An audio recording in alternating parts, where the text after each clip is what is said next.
മാസം അല്ലാഹു നമുക്ക് തരികയാണ്. ഞാനും നിങ്ങളും ചെയ്യുന്ന തെറ്റുകൾ, ഞാനും നിങ്ങളും ചെയ്യുന്ന പ്രവൃത്തികൾ പുറത്തു തരാം എന്ന് പറഞ്ഞുകൊണ്ട് തന്റെ റബ്ബ് തന്റെ അടുക്കിലേക്ക് വന്നുകൊണ്ട് പറഞ്ഞു, നിങ്ങൾ എന്നോടൊന്ന് പ്രാർത്ഥിക്ക്, നിങ്ങൾ എന്നോടൊന്ന് ചോദിക്ക്, അസ്തജിബലക്കും, നിങ്ങൾക്ക് ഞാൻ ഉത്തരം നൽകാമെന്ന് പറയുമ്പോഴും നമസ്കാര ശേഷമാകട്ടെ അല്ലാത്തപ്പോഴാകട്ടെ, എന്തിനേറെ പ്രിയപ്പെട്ട മുഅ്മിനീങ്ങളെ, നമസ്കാരം കഴിഞ്ഞ കൂട്ടത്തിൽ നിങ്ങൾ ദുആ ചെയ്യണ്ട, കൂട്ടത്തിൽ നിങ്ങൾ ദുആ ചെയ്യണ്ട. ഒരിക്കൽ അല്ലാഹുവിന്റെ ഹബീബ് സല്ലല്ലാഹു അലൈഹി വസല്ലം തങ്ങൾ നമസ്കാരം കഴിഞ്ഞ് ഇരിക്കുമ്പോൾ ഒരു സഹാബി നമസ്കാരം കഴിഞ്ഞ് ഇറങ്ങി ഓടുന്നു. അത് പല പ്രാവശ്യമായി ഒരിക്കൽ അല്ലാഹുവിന്റെ ഹബീബ് സല്ലല്ലാഹു അലൈഹി വസല്ലം തങ്ങൾ ചോദിച്ചു. നമസ്കാരം കഴിഞ്ഞ ആ സഹാബിയെ വിളിച്ചു വരാൻ പറഞ്ഞു. എന്താണ് നിനക്ക് ധൃതി?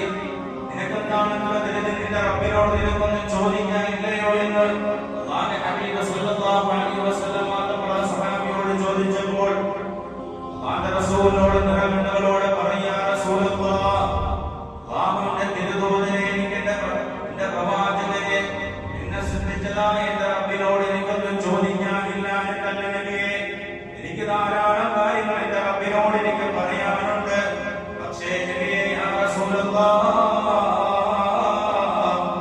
ഞാൻ ഭയപ്പെടുന്ന ഒരു കാര്യമുണ്ട് നബിയേ, ഞാൻ ഭയപ്പെടുന്ന ഒരു കാര്യമുണ്ട് നബിയേ. എന്റെ വീട്ടിൽ 2 പൊന്നുമക്കളുണ്ട്, എന്റെ വീട്ടിൽ 2 പൊന്നോമന മക്കളുണ്ട് നബിയേ. ആ മക്കൾ ധാരാളം കുറച്ച് ദിവസങ്ങളായി ഒരു ആഹാരം കഴിച്ചിട്ട്, ഭക്ഷണം കഴിച്ചിട്ട്, എന്റെ വീടിന്റെ തൊട്ടപ്പുറത്താണ് ഒരു ജൂതനായ ഒരു മനുഷ്യന്റെ വീടുണ്ട്. ആ മനുഷ്യന്റെ വീട്ടിലൊരു വൃക്ഷമുണ്ട്, അതിനകത്തൊരു ഫലമുണ്ട്. ആ ഫലം കണ്ട് അതിന്റെ വൃക്ഷത്തിന്റെ ആ ശിഖരങ്ങൾ നിൽക്കുന്നത് എന്റെ വീടിനോട് ചേർന്നാണ് നബിയേ. അതിൽ നിന്നൊരു പഴം എന്റെ വീടിന്റെ തിണ്ണയിലേക്ക്, എന്റെ വീടിന്റെ ഉമ്മറത്തേക്ക്, എന്റെ വീടിന്റെ മുറ്റത്തേക്ക് വീഴുമ്പോൾ എന്റെ പൊന്നുമക്കൾ വിശപ്പ് കാരണം അതെടുത്ത് തിന്നാൽ അതിന്റെ പേരിൽ നാളെ ഞാൻ എന്റെ റബ്ബിനോട് സമാധാനം പറയേണ്ടി വരുമല്ലോ നബിയേ. അത് മാത്രമല്ല, എന്റെ പൊന്നുമക്കൾ അവരെ കളിയാക്കും, പരിഹസിക്കും. എല്ലാവന്റെ വീട്ടിൽ നിന്ന് വീഴുന്ന ഭക്ഷണമാണോ നിനക്ക് കഴിക്കാനുള്ളത്?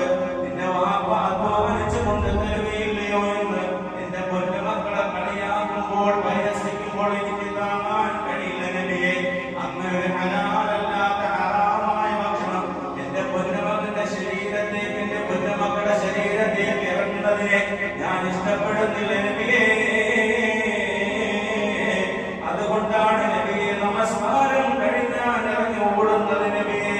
അല്ലാതെ എന്റെ റബ്ബിനോട് എനിക്കൊന്നും ചോദിക്കാനില്ല. അതുകൊണ്ടല്ല നബിയെ, പല വിഷമങ്ങളും പ്രയാസങ്ങളും എന്റെ ഉള്ളിലുണ്ട് നബിയെ. എന്നിട്ട് ഞാനതെല്ലാം മാറ്റിവെച്ചുകൊണ്ട് എന്റെ മകന്റെ നന്മയ്ക്ക് വേണ്ടി, എന്റെ മക്കളുടെ നന്മയ്ക്ക് വേണ്ടിയാണ് ഞാൻ ഓടുന്നതെന്ന് അല്ലാഹുവിന്റെ റസൂൽ സല്ലല്ലാഹു അലൈഹി വസല്ലം തങ്ങളോട് പറഞ്ഞുവെങ്കിൽ, എന്റെ പ്രിയപ്പെട്ട മുഅ്മിനീങ്ങളെ, നമസ്കാരം കഴിഞ്ഞ ഒരു 5 മിനിറ്റിൽ ഒരു 3 മിനിറ്റ് നീ ഇരുന്നുകൊണ്ട് നിന്റെ റബ്ബിനോടൊന്ന് ചോദിക്കാൻ നിനക്ക് കഴിഞ്ഞില്ല എങ്കിൽ അല്ലാഹുവിന്റെ റസൂൽ പറയുകയാണ്, എന്നോടും നിന്നോടും അല്ലാഹുവിന് ദേഷ്യമാണ് എന്ന് ആദരവായ പ്രവാചകൻ നബി മുഹമ്മദ് മുസ്തഫ സല്ലല്ലാഹു അലൈഹി വസല്ലം. കുറച്ചു നേരം, ഒരു 2 മിനിറ്റിൽ 1 മിനിറ്റ് നിന്നിട്ട് എന്റെ കരങ്ങൾ ഉയർത്തിയിട്ട് റബ്ബിനോട് നീ ദുആ ചെയ്യണമെന്ന് മുഹമ്മദ് മുസ്തഫ സല്ലല്ലാഹു അലൈഹി വസല്ലം. കാരണം ഞാൻ കഴിഞ്ഞ ക്ലാസ്സിൽ പറഞ്ഞിരുന്നു, നമസ്കാരത്തിന് ഒരു കിബിലയുണ്ട്. നമസ്കാരത്തിന്റെ കിബില എന്ന പരിശുദ്ധ കഅബാലയമാണ് നമ്മുടെ നമസ്കാരത്തിന്റെ കിബില. എന്നാൽ ദുആയുടെ കിബില എന്ന് പറയുന്നത് ഏതെന്നറിയുമോ? ദുആയുടെ കിബില എന്ന് പറയുന്നത് ആകാശലോകമാണ്. ആകാശലോകത്തേക്ക് നിന്റെ കരങ്ങൾ ഉയർത്തിയിട്ട് റബ്ബിനോട് നീ ചോദിക്കുകയും, നീ എപ്പോഴും ദുആ ചെയ്യുന്നോ, നീ എപ്പോഴും കരുതുകൊണ്ട് പ്രാർത്ഥിക്കുന്നോ, നിനക്ക് ഞാൻ ഉത്തരം നൽകാമെന്ന് പറഞ്ഞതാര? ആകാശം സൃഷ്ടിച്ച അല്ലാഹ്, ഭൂമിയെ സൃഷ്ടിച്ച നാഥൻ, സർവ്വചരാചരങ്ങളെ സൃഷ്ടിച്ചതായ അല്ലാഹ് എന്നോട് പറയുന്നു, നിങ്ങളോട് പറയുന്നു, എന്നോട് ദുആ ചെയ്യ്, ഞാൻ നിങ്ങൾക്ക് ഉത്തരം നൽകാം.